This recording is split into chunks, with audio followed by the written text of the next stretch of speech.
It's been a long 8 years, but we're finally returning to the Old West in Red Dead Redemption 2. Sure, it may have a 2 in the title, but the game actually serves as both a prequel and companion piece to the original. So what better time to revisit the plot of 2010's excellent Red Dead Redemption? After all, we know for sure that we're going to be seeing a lot of familiar faces in Red Dead 2.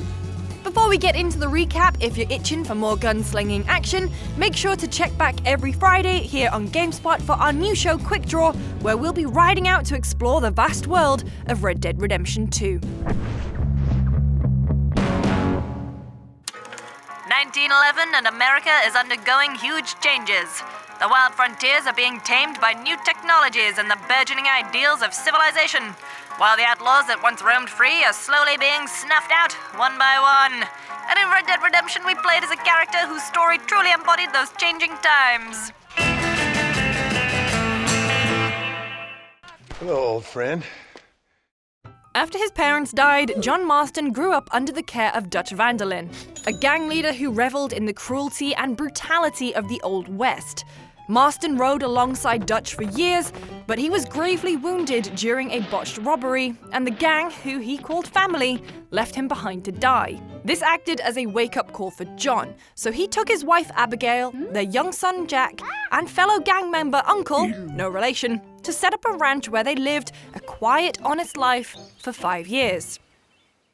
That is until the Bureau of Investigation, under orders of the government, came knocking, ordered to clear out the remaining gangs and bring order to the land using any means necessary. Their lead agent, Edgar Ross, decides to use John to find the people he needs. Ross has Abigail and Jack kidnapped and held to ransom. They'll only be released if John assists the Bureau in tracking down former members of his old gang, starting with Bill Williamson.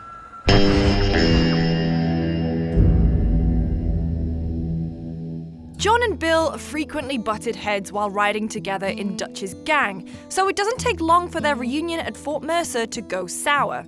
Despite John pleading with Bill to surrender, Bill has one of his men shoot John instead. Before he can bleed out, John is found by a local rancher, Bonnie McFarlane. Well, you're alive. So it would seem. Bonnie pays for a doctor to treat Marston's wounds, and he does odd jobs around the ranch to repay the debt. But Bill Williamson, hearing that John survived his gunshot wound, sends some men to the McFarlane ranch to flush him out. John saves the ranch workers, but realizes that he's going to need some assistance in taking on Bill at the heavily fortified Fort Mercer. So John gets involved with some of New Austin's more colourful characters, including literal snake oil salesman Nigel West Dickens, who points him towards Irish, a drunkard with a hookup to get John access to a Gatling gun, and Seth, a grave robber / treasure hunter who has methods to sneak into Fort Mercer. John also assists the local US Marshal, Lee Johnson, and his dim-witted deputies, and in doing so, captures one of Williamson's men. Hog time. Let's get him to jail. Williamson, in return, kidnaps Bonnie McFarlane. After rescuing her, the time finally comes to take the fight to Bill. Using West Dickens' armored stagecoach, Irish's Gatling gun, the Marshal's men, and Seth's distractions, the ragtag gang storm the fort.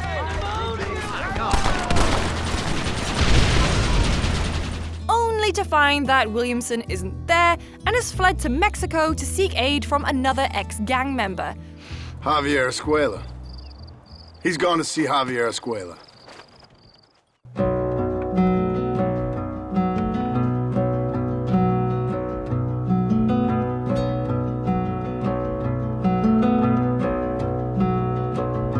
It's so far away. It's so far away. Beginning with one of the most iconic moments in modern gaming, the second act of Red Dead Redemption takes us south of the border into Mexico.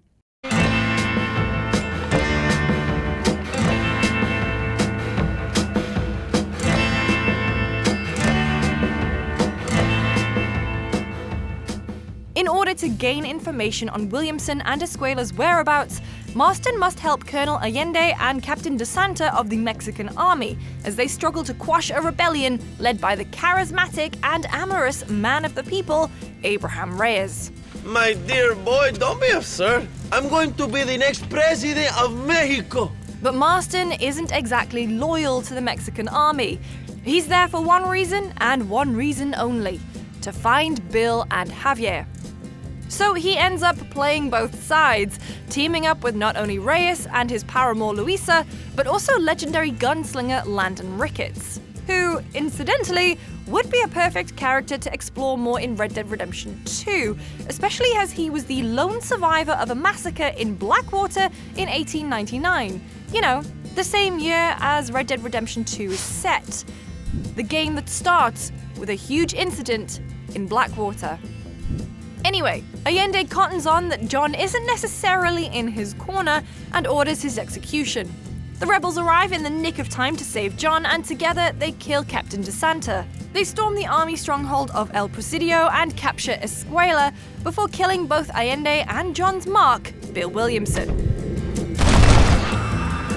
Sadly, Luisa dies during the attack, not that Reyes noticed. With John's business in Mexico finally over, he heads back to America to meet with Edgar Ross and get his family back.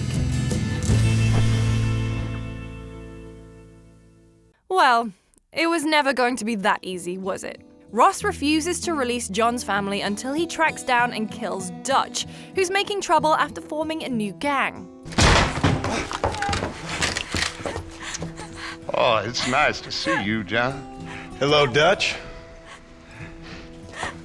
How's Abigail? Well, I hope. Ain't seen her for a while. This new gang is made up of young Native Americans who are angry at the US government for taking their land and, by extension, their livelihoods. John works with Yale professor and cocaine enthusiast Harold McDougal, who is on sabbatical after some kind of cocaine-related meltdown where he attacked a man. I argued with Fortescue at Yale about this. It caused a minor scandal. But I shall be proven right, sir. I shall. Mark my words.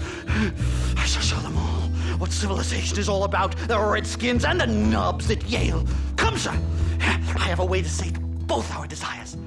He's studying the Native Americans, and the Bureau enlisted his help in tracking down Dutch's new gang. But there's a better, more reliable lead in the form of Nastas, a member of Dutch's gang who's also working as an informant for Ross and the Bureau. After a cat-and-mouse game with Dutch, eventually they track him down to his hideout and storm the place with the US Army. John confronts Dutch, who realizes the world is changing and that he can't keep fighting it, so chooses to kill himself rather than be captured or killed by John. Our time has passed, John.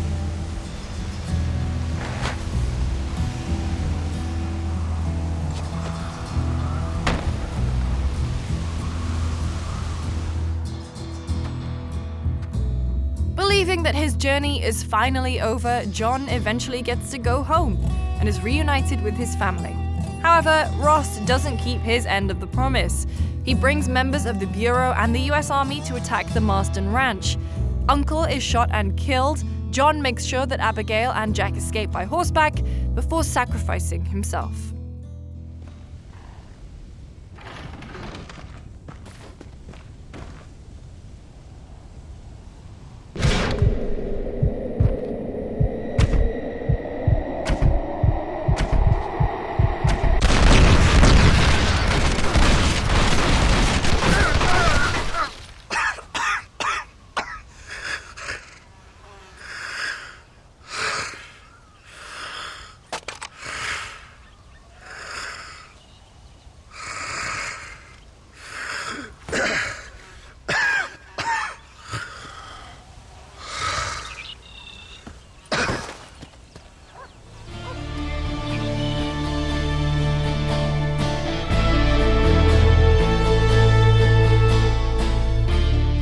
The game's epilogue takes place 3 years after John's last stand.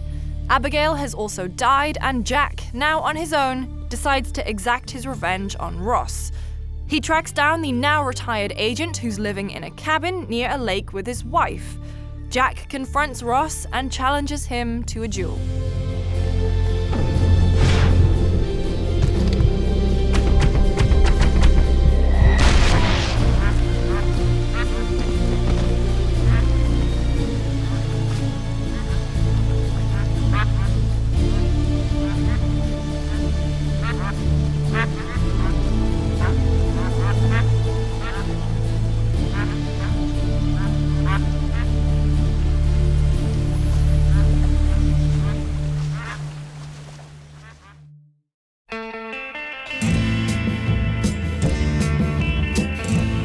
Red Dead Redemption 2, we'll be getting a closer look at the early years of the Marston family as they rode with Dutch's gang. But will there be other familiar faces we should be looking out for? Well, we don't have long to wait. The game finally launches on October 26th. Make sure to tune into GameSpot every Friday for more features about Red Dead Redemption 2. Last week on Quickdraw, we took a look at all of the previous Rockstar games that have inspired Red Dead in one way or another, and for more features about the game, make sure to check back here every Friday, and we'll see you next time.